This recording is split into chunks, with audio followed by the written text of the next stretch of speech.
जय सिया राम। एक बार फिर आपका स्वागत है law and the spiritual secret में। और आज हम बात करेंगे कुल देवता या कुल देवी क्यों नाराज हो जाते हैं, उनके नाराज होने के पीछे कारण आखिर क्या रहते हैं और कैसे हम उन्हें मना सकते हैं। देखिए, कुल देवता या कुल देवी नाराज होते हैं तो बहुत समस्याएं आने वाली होती हैं या आ जाती हैं।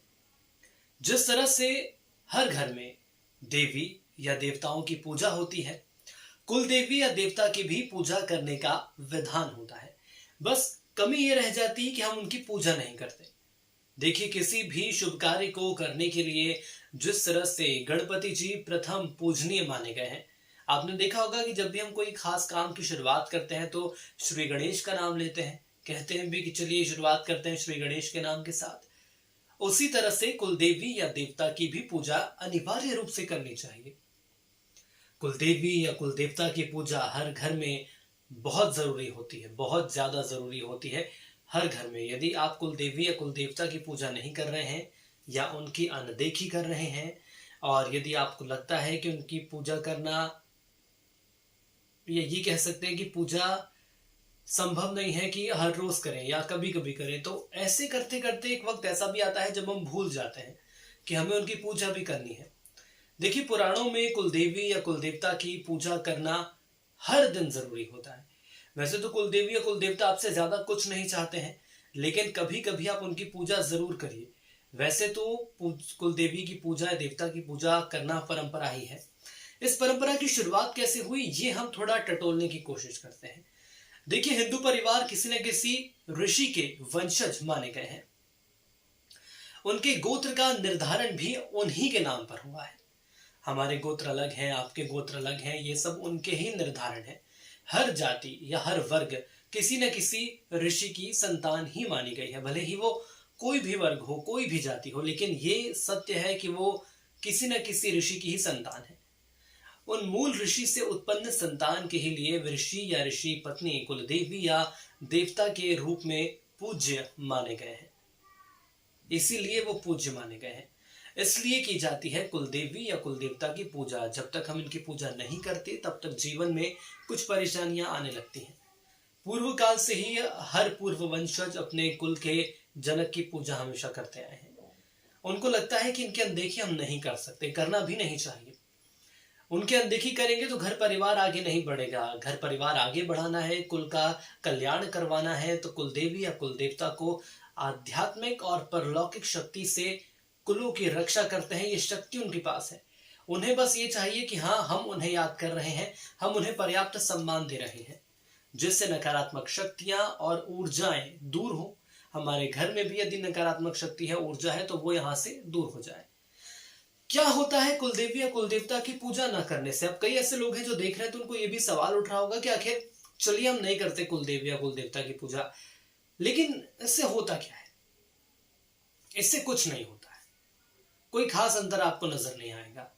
लेकिन धीरे धीरे कुल देवी या देवता का घर परिवार पर से जो सुरक्षा चक्र है, ये मान के लिए चलिए कि आपका कुल है और ऊपर से कुल देवी या कुल देवता अपना सुरक्षा चक्र दे रहे हैं, वो चक्र हट जाएगा। परिवार में दुर्घटनाएं, नकारात्मक शक्तियां, बाहरी बाधाएं बेरोक टोक शुरू हो जाएंगी, घर पर आने लगेंगी। यही नहीं, घर परिवार की उन्नति भी रुकने लगेगी।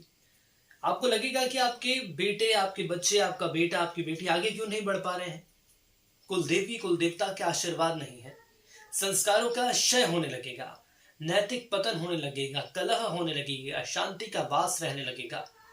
ग्रह नक्षत्र का मेल अच्छा होते हुए भी परिवार का कल्याण नहीं होगा। आपको खुद इस बात का एहसास होगा कि आखिर हमारे जीवन में धीरे धीरे विपत्तियां आने लगी हैं। कैसे आने लगी? देखिए, घर का सुरक्षा आवरण जो होता है वो बाहरी बाधा, नकारात्मक शक्ति और संकट, इन सभी से जूझता है। वो जो ऐसी संकट की बातें होती हैं, जो संकट होता है, वो हमारे जीवन में नहीं आ पाता, हमारे घर में नहीं आ पाता, उससे घर में प्रवेश करने से रोकता है। पारिवारिक संस्कारों और नैतिक आचरण के प्रति कुल देवी और कुल देवता हमेशा से ही सचेत रहते हैं। वो सचेत रहते भी हैं और आपको समय समय पर सचेत करते भी हैं। बस हमें अपनी आंखें खुली हैं रखना है। आंखें खुली रखने का मतलब ये नहीं कि हमारी जो ये नेत्र है इन्हें खुले रखना है, हमें हमारी मन की आंखें खुली रखना है। हमें ये समझना होगा कि कहाँ कमी पेशी आ रही है। इसके लिए हमारे अनुभव काम आएंगे। हमारी दादी, हमारे दादाजी, हमारे नानी, नाना जी, ये सब हमें बताएंगे कि तुम्हारे जीवन में कुछ गड़बड़ चल रही है, इसलिए सारी शक्तियां, सारे विघ्न हो रहे हैं। अपने परमात्मा की आराधना करिए। वहां तक यदि हमारी बातें नहीं पहुंच रही हैं या वहां तक हमारी जो आराधना है नहीं पहुंच रही, तो समझिए कि बाहरी बाधाएं भी आएंगी, अभिचार भी होगा, नकारात्मक ऊर्जा भी आएगी, बेरोक टोक घर में प्रवेश करेंगी, जीवन नर्क के समान बन जाएगा। नर्क बन जाएगा जीवन। आपको खुद लगेगा कि मैं क्या कर रहा हूं, मैं क्यों जी रहा हूं, मैं काम कर भी रहा हूं तो भी फायदा नहीं है, नहीं काम कर रहा हूं तो भी फायदा नहीं है। इसीलिए इनकी पूजा करनी है और हर वर्ष इनकी पूजा करनी है। कैसे, ये मैं आपको बताता हूं। कुलदेवी या देवता की पूजा वर्ष में एक बार अथवा 2 बार निश्चित समय पर की जाती है। अब वो निश्चित समय कोई सा भी हो सकता है। कैसे हम ये तय करें कि वो निश्चित समय कौन सा है? तो हर परिवार का अपना एक समय निर्धारित होता है। शादी हो, विवाह हो, संतानोत्पत्ति हो या कोई खास मुहूर्त हो, इन सभी पर विशिष्ट पूजा की जानी चाहिए। देखिए, साधारण पूजा तो हम करते हैं, रोज हमारे घर में सुबह शाम दीपक जलाते हैं, मंदिर में दीपक जला के आते हैं, लेकिन कुछ खास मौकों पर कुलदेवी कुलदेवता की भी पूजा करनी चाहिए। कुल मिलाकर ये कहा जा सकता है कि अगर हम कुलदेवी या कुलदेवता को नहीं पूजते हैं या उनको पर्याप्त सम्मान नहीं देते हैं जिसके वो हकदार हैं, हमें उनको उतना सम्मान देना ही है, जिसके चलते कुलदेवी या कुलदेवता नाराज हो जाते हैं यदि उन्हें वो सम्मान नहीं मिलता, वो हक नहीं मिलता, वो विश्वास नहीं मिलता जो हमारा उनके ऊपर है। तो समय समय पर कुलदेवी कुलदेवता को याद करिए। देखिए, समय क्रम में परिवारों के एक दूसरे स्थानों पर जाना, स्थानांतरित होना, ट्रांसफर होना, धर्म परिवर्तन करने जैसी भी बातें सामने आती हैं। आक्रांताओं के भय से विस्थापित होने लगते हैं। ऐसी तमाम जो नकारात्मक चीजें होती हैं इसीलिए होती हैं।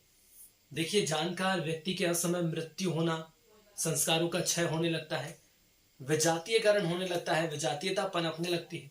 जब हमारे अपने हमसे दूर होने लगते हैं, हमारे अपने ही हमसे विद्रोह करने लगते हैं। इसके पीछे के कारण को न समझ पाने के कारण बहुत सारे होते हैं। परिवार अपने कुलदेवी या कुलदेवता को भूल गया है, ऐसा लगने लगता है। और कुलदेवी और कुलदेवता ये देखते हैं, बहुत अच्छे से देख रहे हैं ऊपर से। ये मत सोचिए कि वो नहीं देख रहे, वो देख रहे हैं, वो देख भी रहे हैं और उसका शाप भी आपको मिल रहा है। वो शाप नहीं देते, वो नहीं चाहते कि किसी का बुरा हो, लेकिन वो जो आशीर्वाद उनका आपको मिल रहा है वो आशीर्वाद दूर हो जाएगा। आपको मालूम भी नहीं पड़ता है कि आप जो सुरक्षित जीवन जी रहे हैं इसके पीछे कौन सी देवी शक्तियां हैं, कौन सी वो दैवी शक्तियां हैं जो हमारे साथ हैं। उनकी पूजा करना बेहद जरूरी है। खास तौर पर कई ऐसे लोग हैं जिन्हें यही नहीं पता है कि आखिर हमारे कुलदेवी और कुलदेवता कौन से हैं। जो महानगर में रह रहे हैं, जो मेट्रो सिटीज में रह रहे हैं, जो आज के दौर के युवा हैं, वो ये भूल चुके हैं। संस्कारों का क्षय हो रहा है। क्यों हो रहा है? ये इसीलिए हो रहा है क्योंकि उन्हें वो जानकारी नहीं है, वो संस्कार नहीं दिए गए कि हमें कुलदेवी या कुलदेवता की पूजा करनी है। उन्हें बस एक ही चीज पता है कि बस मंदिर में अगर हम चले भी जाते तो हमारे लिए बहुत है। देखिए, वो भी बहुत है, मैं ये नहीं कह रहा हूं कि वो बहुत नहीं है, लेकिन हमें अपनी भक्ति के स्तर को लगातार ऊपर बढ़ाना है। जैसे हम सोचते हैं हमारे जीवन में हम लगातार ऊपर बढ़ते जाएं, वैसे ही हम किसी को ना छोड़े, हमारे कुलदेवी कुलदेवता को ना छोड़े, पूजा निरंतर करते रहिए। वर्षों तक आप पूजा नहीं करेंगे, कोई अंतर नहीं आएगा, लेकिन जब धीरे धीरे परिवर्तन आने लगेगा तो इतना परिवर्तन होगा, वो सुरक्षा चक्र हट जाएगा। उसके बाद आप ये मानिए कि दुर्घटनाएं, नकारात्मक शक्ति, नेगेटिव एनर्जी, घर में लड़ाइयां होना, सास ससुर की लड़ाई होना, बहू और सास की लड़ाई होना, पति पत्नी की लड़ाई होना, बच्चों से ना बातें बन पाना, ये सब चीजें होने लगती हैं। तो इन सबसे यदि आपको बचना है तो कुलदेवी कुलदेवता की पूजा जरूर करिए। वो आपसे कुछ नहीं चाहते। साल में एक बार दीपावली, दशहरा या कोई भी ऐसा दिन चुन लीजिए, उस दिन पूजा करिए।